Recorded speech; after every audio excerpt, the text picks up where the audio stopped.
Hi, and welcome to the next edition of the study in the book of Proverbs. We're going to start tonight in Proverbs 1, verse 7, which is really the next couple verses are an introduction to the theme of the book. 1:7 says, "Fearing the Lord is the beginning of moral knowledge, but fools despise wisdom and instruction." And fearing the Lord, that's fearing Yahweh. That's fearing the covenant God of the Jews. That's fearing the God who spoke to spoke to Moses in the burning bush. Not Elohim, not the God who created the universe, the all-powerful God. This is the God who's there, the God who has your back. And we fear, just like we would fear Elohim.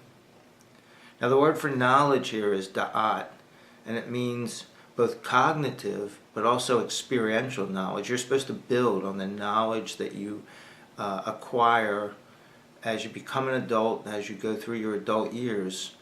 You should always be becoming better. In verse 4, we saw that it was part of what was described as a discerning plan, the da'at zima, a plan with a purpose. Now the word fools here is the Hebrew word yavil, and they may be intelligent people, but they made bad decisions. And I have a visual aid. I bought a camera case, and it says that the camera case is foolproof protection. We'll see. We'll see if I wind up like messing the camera case up, or hopefully not messing the camera up. But I don't know how foolproof anything is. The only thing that's foolproof is believing God's word, following God's word. That will make you foolproof. The word for despise here is bazah, and that means to treat valuable things as being worthless. Verse 8 says, "Listen, my child, to the instruction from your father, and do not forsake the teaching from your mother." It's very interesting. The word listen here is Shema, just like Shema Israel. The Shema that Jewish people say in the synagogue. But really, it doesn't mean hear, O Israel. It means, hey, listen up now. Now, wisdom from your mother is going to be a lot different than wisdom from your father, but you need both types of wisdom in life. Whether you have a father and mother, you need to acquire both types of wisdom to be well-rounded, because we are wired completely different than they are. And that's not a bad thing for either of us. Now, advice like this that's being given in these verses was not uncommon in the Middle East in the time that Solomon lived. In ancient Egypt, they had the Ptahhotep, and in that he gives advice to his son or his sons on how they should live. But it was nothing like what we're doing, and nothing like what the Jewish people did and do today. They in a Jewish home, Torah is still taught, and at the synagogue, Torah is still taught. Now, that's the word here that's translated as teaching, and you'll hear the law being called the Torah, the 5 books of Moses, the Torah, because they're the instructions. This is teaching both the law and practical instruction on how to live a godly life. This is much, much deeper than anything the Egyptians were teaching. Deuteronomy 6, verses 4-7 says this, "Listen, Israel, Shema Israel. Listen up, Israel, now. The Lord is our God. The Lord is one. You must love the Lord your God with your whole mind, your whole being, and all your strength. These words I am commanding you today must be kept in mind, and you must teach them. The word here for teach means to engrave into your children, and speak of them as you sit in your house, as you walk along the road, as you lie down, and as you get up. Just imagine what our lives would be like if we actually followed the Shema and did that.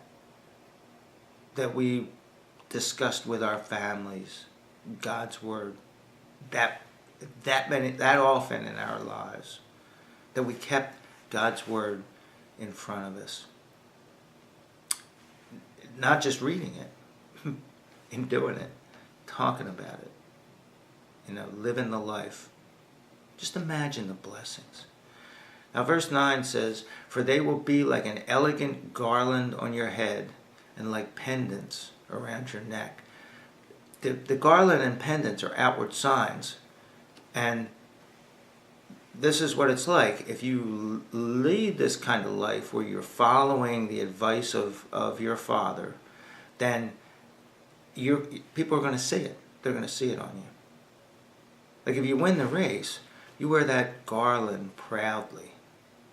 And the pendant is a symbol of rank. When I think of the pendant, I think of Malvolio in Twelfth Night by Shakespeare. He was the head servant, and he was full of himself. He wanted to marry, I forget her name, but his boss, he wanted to marry her. And the way that they showed he was prideful in his position was he wore that pendant, and he had a big pendant. It was kind of like who was that guy that wore the big clocks, that one of the rappers 10, 20 years ago, that wore the giant clocks around his neck. Well, Malvolio had the giant pendant. And we wear these things.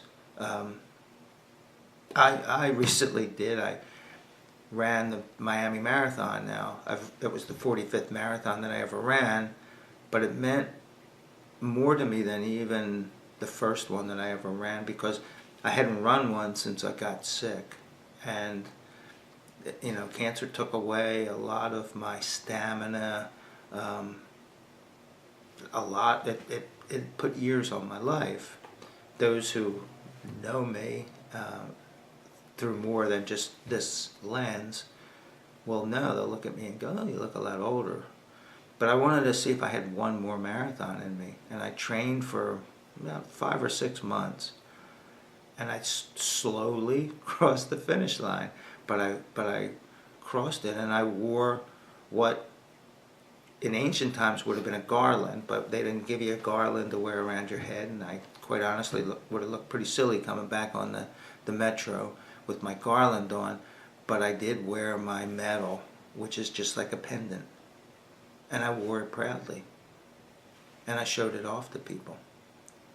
Now, next we're going to go on to the next section. We're going to look at an admonition to avoid easy riches, but it's not just that. We're going to see it's a lot deeper.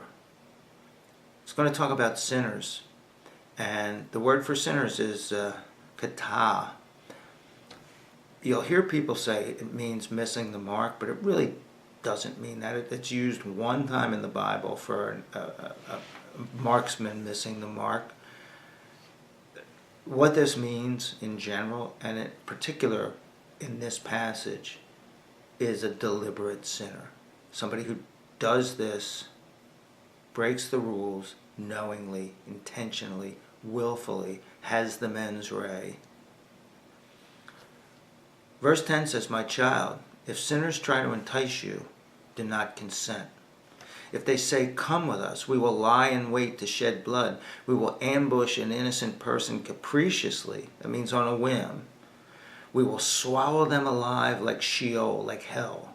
Those full of vigor, like those going down to the pit. We will seize all kinds of precious wealth. We will fill our houses with plunder. Join with us.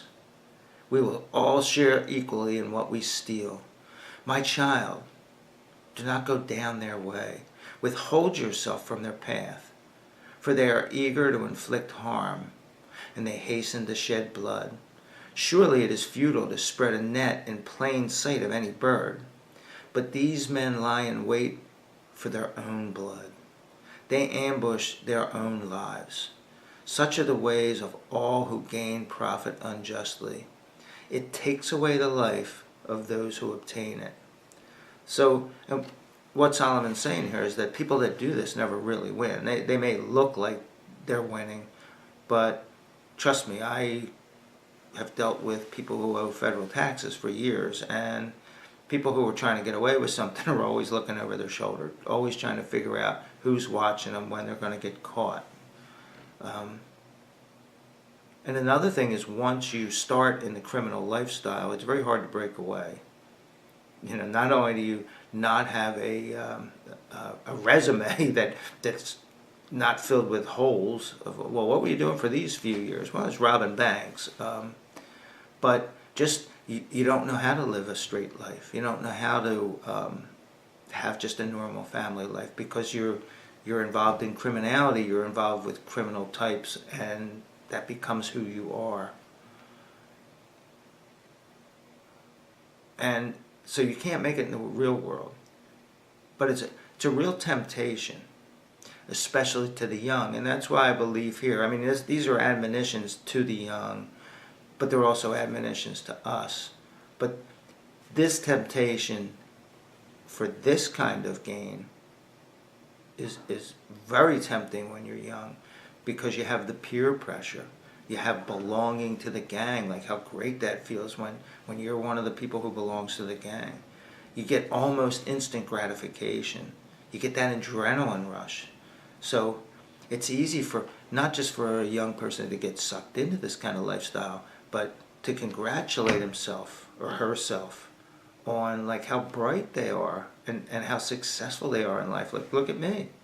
Look at me. Everybody else is like wasting their time going to school, and here I am robbing some people, and hey, maybe that's not the best thing in the world to do, but look how much money I have.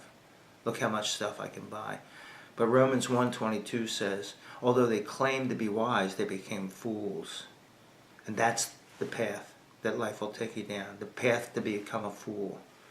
Instead of the invisible garland and invisible pendant that you wear in obedience to God, you get the Jeff cap and the gold chains of the gangster set, the criminals. And this starts as a trap that eventually takes your whole life, and unfortunately for some people does take their life. You can't lead a life like this and be pleasing to God. And it's not just violent criminal acts. When you think about people my age, I still have Christians like pitch ideas to me sometimes that I'll go, whoa, I don't know if that sounds godly. I don't know if I really want to do that. They're kind of like soft versions of this same thing. Like, oh, let's lie in wait. I'll give you an example. That's not a direct example, but it's the kind of thing that sometimes other Christians say to me, and I think, wow, you must not be listening to yourself talk. They'll talk about, that they got something in life, maybe a house, and they received it very inexpensively because, somebody in the house died, and the people who were left over couldn't make the payment, and they got put out on the street, and there was a short sale, and I came in and bought it for pennies on the dollar. God really blessed me, and I'm always thinking, well, while God was blessing you, what was He doing to those other people? You as a Christian, we need to make our money legitimately. We need to be able to go to sleep at night and realize that we haven't taken advantage of anybody, even if it's not through force, even if it's through guile. And we have to be careful what we say. We have to be careful because people hear us and judge us, sometimes unfairly. But they judge us based on what they believe Christians are supposed to be like. You know, they believe that Christians never curse and Christians don't drink and Christians don't sin and stuff like that. And it's like, aren't you a hypocrite? You sinned. Well, no, I'm not a hypocrite. I just had to go afterwards and realize that I sinned and confess that sin and you know, set my life up so I didn't do that again. Anyway, I think we're about out of time. Next time, read Ecclesiastes chapter 7, verses 11 to 29. And read it a couple times, maybe several times, and mull it over in your mind, chew it over. And we're going to look at it in a little bit of detail as we go into the warnings against disregarding wisdom, which is what we're going to get involved in next time. Until then, God bless you.